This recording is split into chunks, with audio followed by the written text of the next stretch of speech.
morning I'm here finishing up this full rebuild on this Laser Z mower. I want to talk a little bit about customers and their expectations from us. On this last year, this customer brought it in and had it tuned up by us.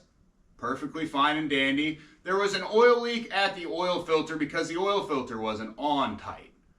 Well, we tuned it up, fixed that. We notated that we fixed it, that it wasn't tight on the invoice. Well, he brings it back this year and he says, well, we've still got an oil leak, and proceeds to show me pictures of how it's leaking oil, and basically says we didn't fix the oil leak we charged him to fix.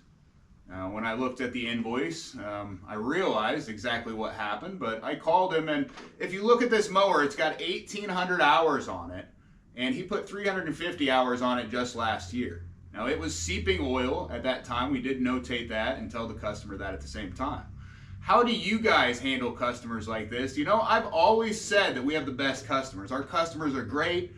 We rarely have any issues with anybody, but I think that's because we give them a holistic view of what's going on with their mower.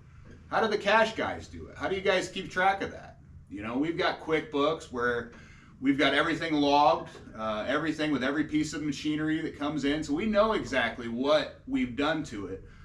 What about everybody else? How do you guys take care of that, and how do you take care of those customers like that? Another recent example, there was a Kohler, I think it was a 7000 series engine. We tuned up the mower last year.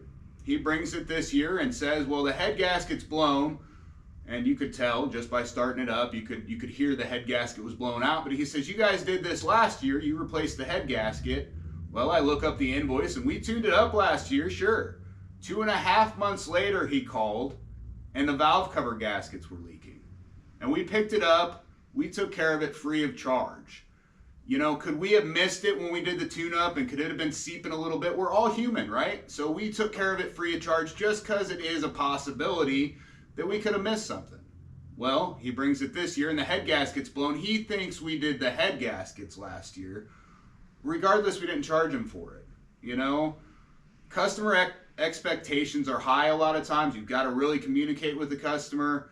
The engine was basically ruined because he didn't keep an eye on it, and he knew it was leaking oil. But either way, you're supposed to check your oil, right? Some of us are guilty of not doing it. Essentially, he tried to say that, this was a result of us not fixing something properly. This engine has 1,800 hours on it, and it's seeping everywhere. The intake is completely loose. This thing was not a result of our incompetence or something we did when we tuned this thing up. It was a result of lack of maintenance or a result of 1,800 hours. Either way, something that the customer thinks for some reason that was something that we could have fixed or should have fixed or did something wrong. Do you guys have problems with this same issue? We let people know what's going on, and we do free estimates. There's nobody else around here that does that. How do you deal with those customers that can't communicate well or that think you should cover something because something else happened? I'd like to know. Leave me a comment down below. Like and subscribe if you enjoy the content. Thanks for watching.